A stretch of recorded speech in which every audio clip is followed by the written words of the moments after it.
À chaque fois qu'on a un nouveau dossier, un nouveau client, c'est plonger dans un univers différent du nôtre, découvrir 1000 métiers différents. Un jour, on essaie de comprendre comment vole un avion, une autre fois, comment est-ce qu'on fabrique un médicament. Et ça, c'est passionnant. On s'éloigne comme ça de la matière du droit et on découvre de nouveaux horizons.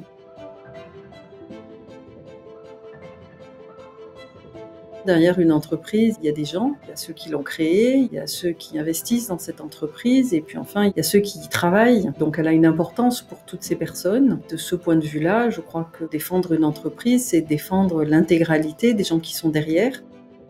Je fais du contentieux, que ce soit du contentieux devant les juridictions étatiques ou de l'arbitrage, tout ce qui relève de la responsabilité civile des entreprises. Quand la responsabilité est mise en jeu, j'interviens à leur côté pour les défendre.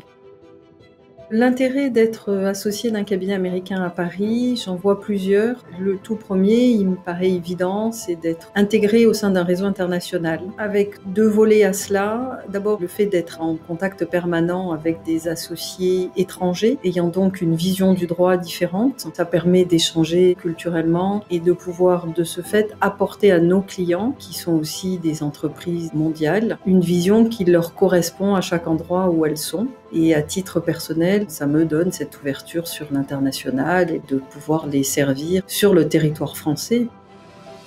Le fait d'être managing partner, c'est vrai que ça donne une dimension un peu différente au travail de l'associé en tant que tel, qui est surtout dans la relation avec ses clients, qui est aussi quand même dans la relation avec ses associés et les collaborateurs du cabinet. Là, tout ça se vit sous un autre angle, avec une gestion de l'humain très très importante. C'est le rôle du managing partner, de pouvoir assurer à chacun les meilleures conditions possibles pour qu'il puisse faire son travail, d'assurer une bonne cohésion, et puis assurer le développement du cabinet à Paris. Et ça, c'est une belle aventure.